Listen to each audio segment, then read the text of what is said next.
देखिए, हम लोग various types of fault on the terminals of alternator पे स्टडी करने के बाद हम लोग उस पर बेस्ड प्रॉब्लम का बात करेंगे। तो उस पर बेस्ड हम लोग प्रॉब्लम बनाएंगे अभी, जिसमें एक प्रॉब्लम है हमारे पास। वो कह क्या रहा है, ए 3 phase 15 MVA 3 phase 15 MVA 11 kV 50 hertz 11 kV 50 hertz generator with solidly earth neutral. Okay, यानी कि जनरेटर है जो सॉलिडली अर्थ न्यूट्रल है, यानी कि वो क्या है, डायरेक्टली ग्राउंडेड है। ओके, वही हुआ solidly earth neutral.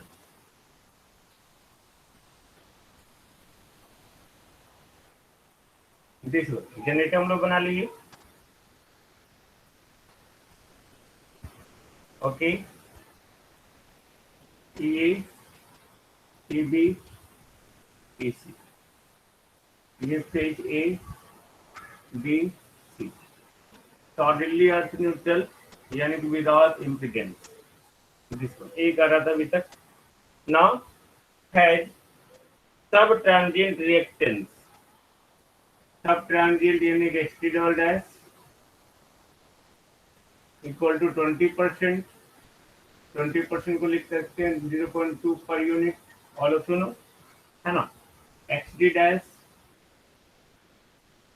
25%, 0.25 per unit. X D 60% यानी कि 0.6 पर यूनिट लिख सकते हैं। I think no problem. Okay, now negative phase sequence reactance X2 दिया हुआ है आपका 20% यानी कि 0.2 पर unit. Okay, zero sequence reactance X0 8% यानी कि 0.08 पर unit. Okay, the generator is operated on open circuit, ये ओपन है। ओके, व्हेन द फॉल्ट अकर, जब फॉल्ट हो रहा है उस समय जनरेटर जो है ओपन सर्किट पे है, यानी कि वो जनरेटर हमारा कैसा है, अनलोडेड अल्टरनेटर है, कोई लोड नहीं है, ओपन सर्किट पे है। जिस समय फॉल्ट हुआ उस समय का अल्टरनेटर का कंडीशन जो है ओपन था। उस समय बोलता है take EA equal to 1.0 per unit. Okay, ये EA का वैल्यू दिया हुआ है। अब बोलता है if the fault is 3 phase short circuit. Okay, तो 3 फेज शॉर्ट सर्किट फॉल्ट हो रहा है। 3 फेज शॉर्ट सर्किट यानी कि ये 3 फेज शॉर्ट सर्किट, तीनों एक साथ शॉर्टेड हो गया, ये हुआ ना 3 phase short circuit. Like that हम लोग बोल सकते हैं। ओके, ये इसमें करंट IA, इसमें करंट IB और इसमें करंट IC। ओके, तीनों फेज एक साथ शॉर्ट सर्किट हो रहा है। 3 phase short circuit without an impedance यानी कि डायरेक्टली शॉर्टेड हो गया विदाउट इम्पीडेंस। अगर विद द इम्पीडेंस होता तो इसके साथ क्या होता, इम्पीडेंस होता। ओके, तो विदाउट इम्पीडेंस बोल रहा है यानी कि ये डायरेक्टली शॉर्टेड हो गया। I think all of you got it. Okay, calculate the initial symmetrical सब ट्रांजिएंट, इनिशियल यानी कि इनिशियल वैल्यू सिमेट्रिकल सब transient. Okay, IF double dash. Okay, transient IF dash and steady RMS value of line current under fault condition.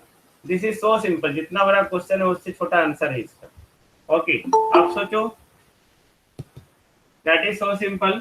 IF 3 phase जब short circuit हो रहा था तो हम लोग जो वैल्यू निकाले EA/Y Z1, याद होगा आपको, EA/Y Z1 है ना, पॉजिटिव फेज सीक्वेंस रिएक्टेंस या इम्पीडेंस जब 3 फेज शॉर्ट सर्किट हो रहा था तो। ओके, अब सोचो IF डबल डैश यानी कि EAY Z1 इक्वल टू, अब मैंने लिखाया था कि जब सब ट्रांजिएंट रिएक्टेंस हम लोग जब लेते हैं, यहाँ पे 3 फेज शॉर्ट सर्किट हो रहा है, ओके, तो सब ट्रांजिएंट के कंडीशन में सब ट्रांजिएंट रिएक्टेंस लेंगे। अगर हमारा जो है ट्रांजिएंट हो रहा है तो ये वाली जो Z1 होगा वो हमारा क्या होगा, एक्चुअली XD डैश होगा। Got it. अगर हमारा स्टेडी स्टेट करंट निकालना है तो EAY XD ये निकालना है। गॉट इट, बस इतना ही है। तो EA का वैल्यू पता है 1.0, XD डबल डैश का वैल्यू पता है 0.2, इसके वैल्यू निकाल लीजिए, कितना आ गया, 5 पर यूनिट करंट हो गया। Okay, IF dash 1.0, XD dash 0.25 equal to 4 per unit. IF 1.0, XD 0.6 पर यूनिट। ओके, इसको जब सॉल्व करेंगे 1.667 पर यूनिट। बस इतना ही निकालना चाहिए। एक क्वेश्चन का answer, I think all of you got it. हम लोग को एक करंट निकालना था, STT RMS value of the line current. Of course AC है तो लाइन करंट होगा, और आरएमएस में ही मेजर करते हैं हमेशा। तो ये सब आपको वर्ग लाने के लिए लिखा हुआ है कि RMS value, okay, line current, वो सारा लाइन करंट ही और आरएमएस वैल्यू में ही। Okay, then I think no problem. हम लोग नेक्स्ट प्रॉब्लम पे बात करते हैं, ध्यान से सुनेंगे। Next problem that is also too important, too good question. Okay.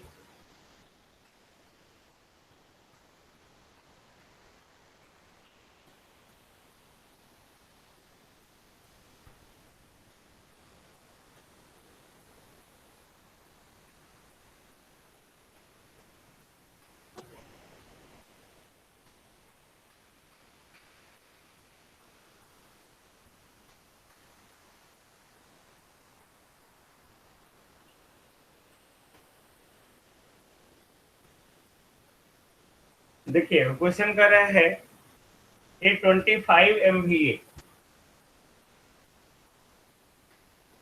13.2 kV alternator 13.2 kV alternator with solidly grounded neutral.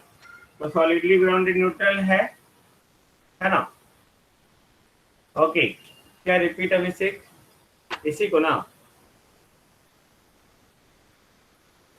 Repeat. अब वीडियो देखो प्लीज, है ना। पहले वाला प्रॉब्लम था क्या? अच्छा पहले वाला था, वो तो मिटा दिया मैंने, देखा नहीं बाबू, अनम्यूट करके बोलना था, सॉरी। अब देख लेना, वीडियो नहीं समझ आप फिर मुझे बताना, ठीक है। Okay okay, now has sub transient reactance of सब ट्रांजिएंट यानी कि XD डबल डैश मतलब सब ट्रांजिएंट 0.25 पर यूनिट, ये सब ट्रांजिएंट हो गया। निगेटिव एंड जीरो सीक्वेंस भी दिया हुआ है। ओके, तो निगेटिव यानी कि X2 और जीरो मतलब X0। Got it. तो X2 दिया हुआ है आपका 0.35 पर यूनिट, और X0 दिया हुआ है आपका 0.1 पर यूनिट, है ना।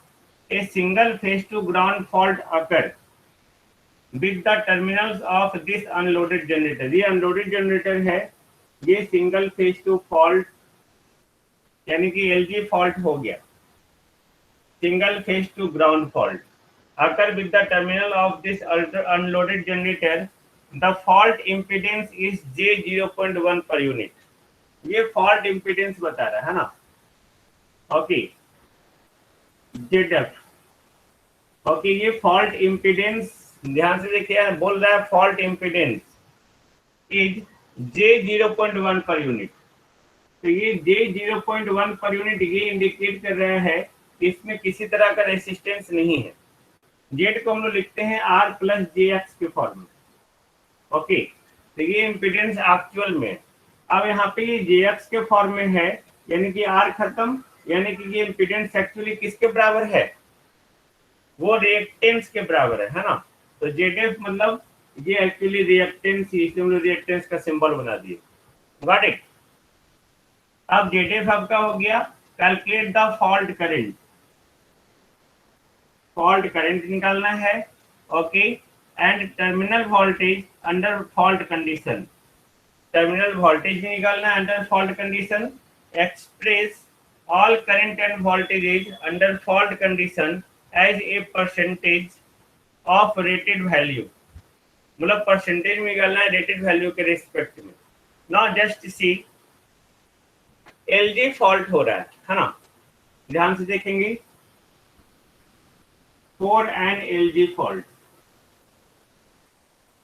एलजी फॉल्ट के लिए आपको फॉर्मूला पता है, आईएफ फॉर्मूला पता है ना, 3E by Z1 plus Z2 plus Z0 plus 3Z, यही है ना। Tell me. Okay, this is the formula for the LG fault. I think it's okay, मुझे याद है, आपको याद रहना चाहिए। ओके, नाउ अब यहाँ पे मान लिए हम लोग लेट फॉल्ट करंट निकालने के लिए जो है हम लोग ये जो है फॉल्ट करंट जो है रेटेड वैल्यू निकलेगा, तो हम लोग पर यूनिट में निकालने के लिए बेस वैल्यू भी पता होना चाहिए। ओके, अगर पर यूनिट निकाल लेते हैं हम लोग, ओके, तो ये actual value by base value, अगर ये निकला है तो ये निकालने में बेस करंट चाहिए, अगर ये निकला है तो ये निकालने के लिए बेस करंट चाहिए। तो हम लोग को first of all base current को कैलकुलेट करना होगा। बेस करंट को कैलकुलेट करने के लिए हम लोग एमवीए मानेंगे जो दिया हुआ है, एक ही डिवाइस है तो एमवीए भी हमारा हो गया 25, केवीबी भी हो गया हमारा 13.2। I think no problem, just tell me. नहीं ना, नहीं। नाउ अब आईबी, आईबी बेस करंट निकालना है, निकाल सकते हैं base current. Base current equal to power into voltage into current, MVA B into 1000 by KVB. ये सही है या गलत है, टेल मी।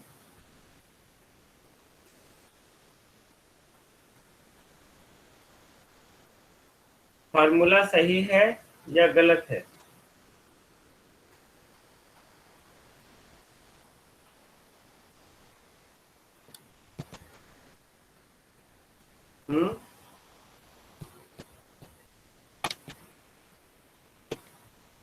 सही है, राइट है।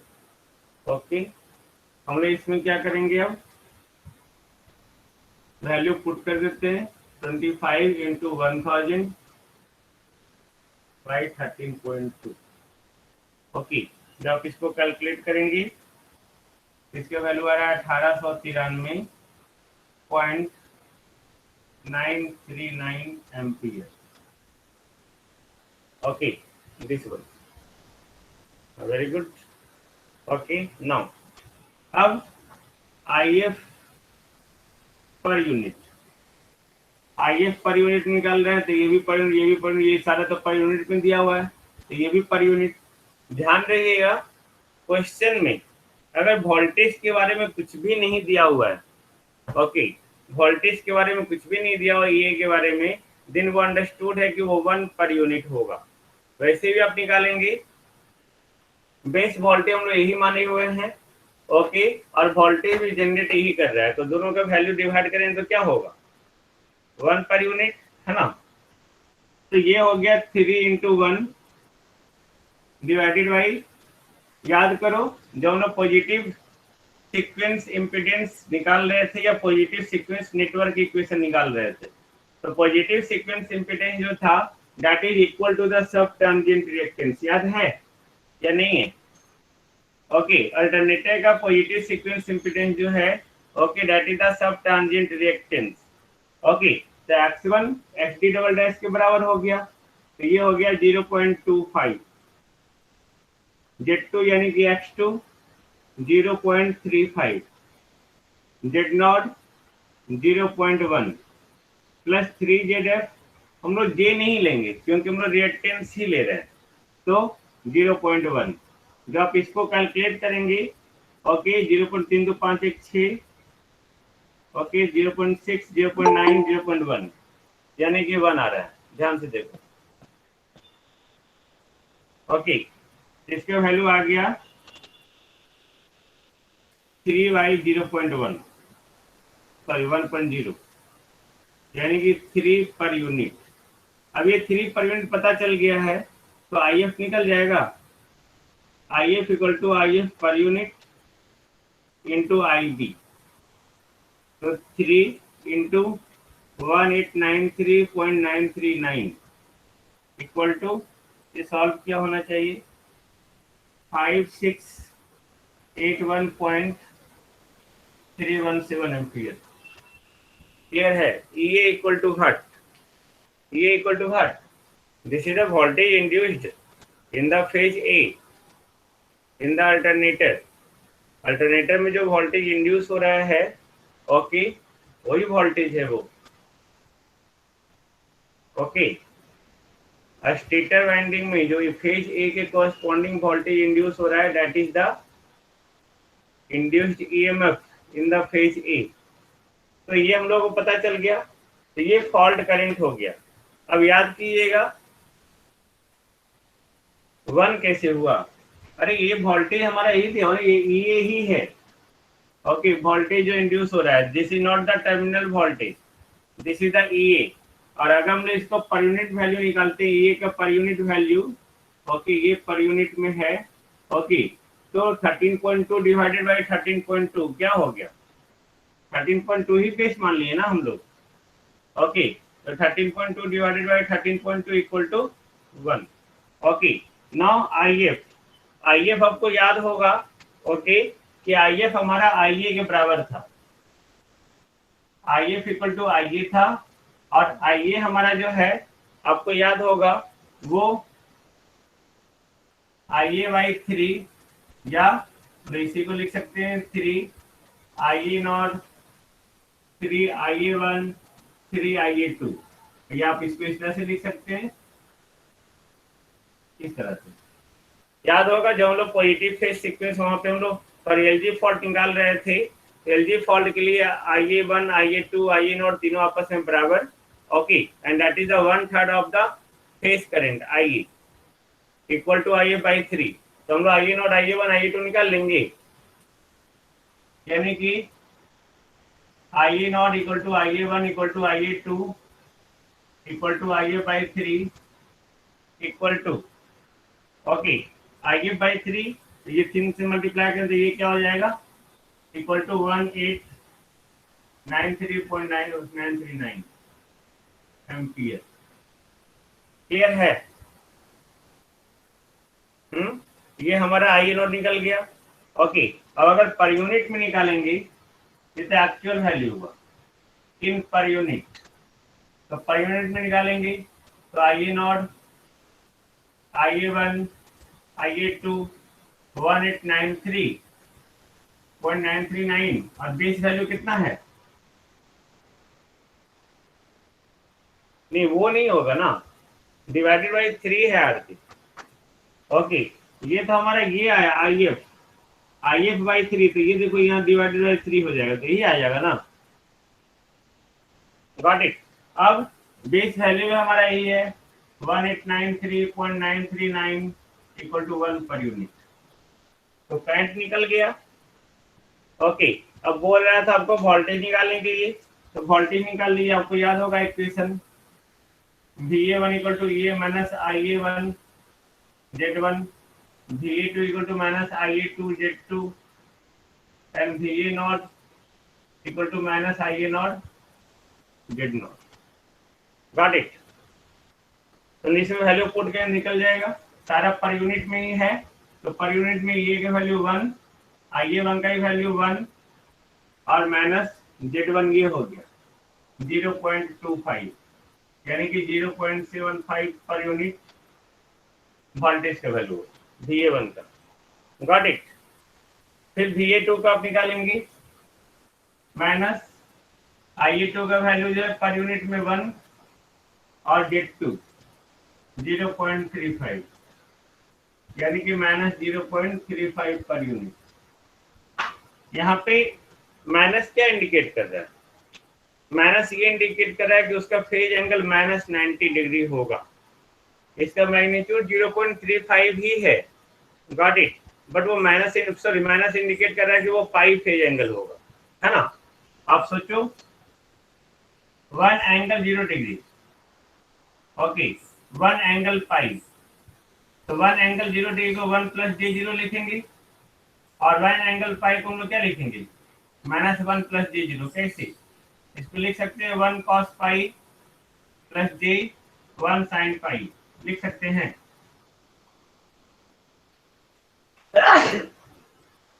लिख सकते हैं cos पाई = -1, है ना। तो यहाँ पे ये क्या आ गया? -1। तो -1 ये माइनस क्या इंडिकेट कर रहा है? कि एंगल ये इसका क्या है? पाई है। तो यहाँ पे वही एंगल इंडिकेट कर रहे हैं माइनस, यानी कि इसका एंगल जो है पाई है। Got it. So don't confuse with the voltage. यहाँ पे माइनस साइन सर यहाँ क्या कर रहा है? देन यहाँ पे ये इंडिकेट कर रहा है कि माइनस साइन उसका फेज एंगल क्या है? पाई है। उसी तरह VA0 निकालेंगे, तो -IA0 का वैल्यू 1 और Z0 का value 0.1 equal to -0.1 per unit. I think no problem. Okay, यही लास्ट में निकालना था। Express all current and voltages under fault condition as a percentage of rated value. तो as a percentage of rated value अगर कहीं दिया रहेगा, इसका मतलब क्या है कि आपको पर यूनिट में निकालना है। अगर एज ए परसेंटेज वैल्यू दिया हुआ है, then that means okay you have to calculate the per unit value. Got it. इसमें फिर एक प्रॉब्लम दिया हुआ है। ओके, मैं आपको सिर्फ हिंट दे रहा हूँ। इस प्रॉब्लम में आपको जो है अल्टरनेटर दिया हुआ है, डिफरेंट टाइप्स ऑफ फॉल्ट दिया हुआ है कि थ्री फेज जब फॉल्ट हो रहा है तो फॉल्ट करंट का वैल्यू दिया हुआ है, फिर LG फॉल्ट हो रहा है तो फिर फॉल्ट करंट का वैल्यू दिया हुआ है, फिर LL फॉल्ट हो रहा है तो आपका ये फॉल्ट एम्पियर का करंट वैल्यू दिया हुआ है।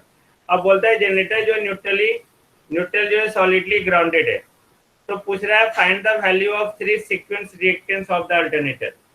3 सीक्वेंस रिएक्टेंस यानी कि आपको पॉजिटिव, नेगेटिव और जीरो सीक्वेंस निकालना है। अब सोचो आप इसको कैसे निकालोगे। अब देखो ये 3 फेज है, LG और LL है। ओके, याद होगा आपको 3 फेज के केस में सिर्फ और सिर्फ पॉजिटिव फेज सीक्वेंस आता है, याद है। यानी कि इससे Z1 निकल जाएगा, फॉल्ट करंट का वैल्यू दिया हुआ है। ओके, इससे Z1 निकल जाएगा।